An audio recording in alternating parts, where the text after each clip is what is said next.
মাধ্যমিকের জন্য কিছু বাংলা ব্যাকরণের কোশ্চেন আনসার বলছি, তোমরা সবাই মন দিয়ে শোনো আর লেখো। প্রযোজক কর্তা কাকে বলে? প্রযোজক পরাফলা অন্তর্য ওকা বর্গীর্য ক। প্রযোজক কর্তা কাকে বলে? কর্তা যখন নিজে কাজ না করে অন্য কাউকে দিয়ে কাজ করায় তখন সেই কর্তাকে বলে প্রযোজক কর্তা। যেমন রাজা রমাকে অঙ্ক করাচ্ছে, এখানে রাজা নিজে কাজ না করে অন্য একজন রমাকে দিয়ে কাজ করাচ্ছে, তাই এখানে একে বলে প্রযোজক কর্তা। সমধাতুজ কর্তার উদাহরণ দাও। সমধাতুজ কর্তা হলো গায়ক গায়, গায়ক গায়। ব্যতিহার কর্তা কাকে বলে? ব্যতিহার কর্তা কাকে বলে? বজা ফলা তয়হস্যি হয়াকা র, ব্যতিহার কর্তা। বাক্যের মধ্যে দুটি কর্তার পরস্পর একই ক্রিয়া সম্পন্ন করাকে ব্যতিহার কর্তা বলে। বাক্যের মধ্যে যখন দুটি কর্তা পরস্পর একই কাজ সম্পন্ন করছে, একই ক্রিয়া সম্পন্ন করছে, তখন তাকে বলে ব্যতিহার কর্তা। বিভক্তি কাকে বলে? বিভক্তি বিভক্তি কাকে বলে? যে বর্ণ বা বর্ণের সমষ্টি শব্দের শেষে যুক্ত হয়ে পদ গঠন করে তাকে বিভক্তি বলে। যে বর্ণ বা বর্ণের সমষ্টি শব্দের শেষে যুক্ত হয়ে পদ সৃষ্টি করে তাকে বিভক্তি বলে। বিভক্তি ও অনুসর্গের পার্থক্য লেখো।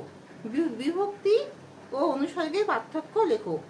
বিভক্তির নিজের কোনো অর্থ নেই, কিন্তু অনুসর্গের নিজস্ব অর্থ আছে। বিভক্তির নিজস্ব কোনো অর্থ নেই, কিন্তু অনুসর্গের নিজস্ব অর্থ আছে। নির্দেশক কাকে বলে? নির্দেশক কাকে বলে?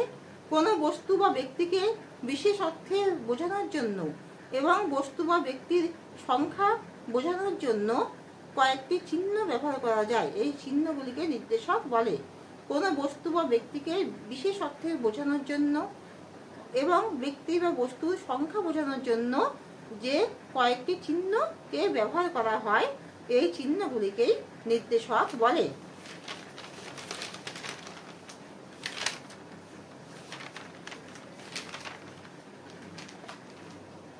হ্যাঁ, সন্ধি কাকে বলে? সন্ধি দ্রুত উচ্চারণের কারণে কাছাকাছি থাকা দুটি পদের সন্নিহিত বর্ণদ্বয় মিলিত হয়ে শব্দ দুটির মধ্যে মিলন ঘটায়।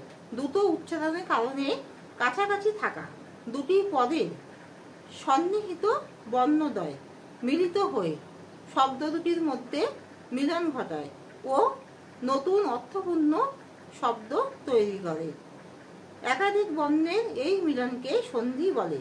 যেমন হিম যুক্ত আলায়, তাহলে দ্রুত উচ্চারণের কারণে কাছাকাছি থাকা দুটি পদের সন্নিহিত বর্ণদ্বয় মিলিত হয়ে শব্দ দুটির মধ্যে মিলন ঘটায় ও নতুন অর্থপূর্ণ শব্দ তৈরি করে।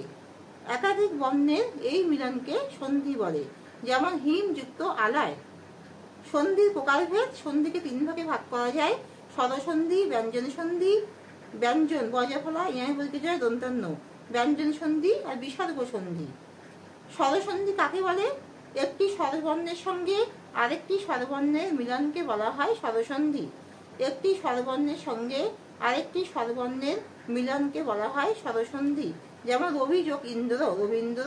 রবি যোগ র বয়হস্যি রবি যোগ ইন্দ্র সমান সমান রবীন্দ্র, র বয়দীর্ঘী দন্তান্ন দ্বারা ফলা। নীলাম্বর। নীলাম্বরকে সন্ধি বিচ্ছেদ করে কি হয়? নীল যুক্ত অম্বর। অপরাহ্ন। অপরাহ্নকে কি হয়? অপর যোগ অন্ন। নবান্নকে কি হয়? নব যোগ অন্ন। রক্তাক্ত। রক্ত যোগ অক্ত। অক্ত অপয়তায় অক্ত, রক্তাক্ত। চরাচর। চর যুক্ত অচর। স্বাধীন। স যোগ অধীন। হিমাদ্রি। হিমাদ্রি হিম যুক্ত অদ্রি, হিম যুক্ত অদ্রি। পরাধীন। পরযোগ অধীন, পরযোগ অধীন। বেদান্ত। বেদান্ত বেদ যোগ অন্ত। গ্রন্থাগার। গ্রন্থ যোগ আগার। পদ্মাসন। পদ্ম যোগ আসন। হিমালয়। হিম যোগ আলয়।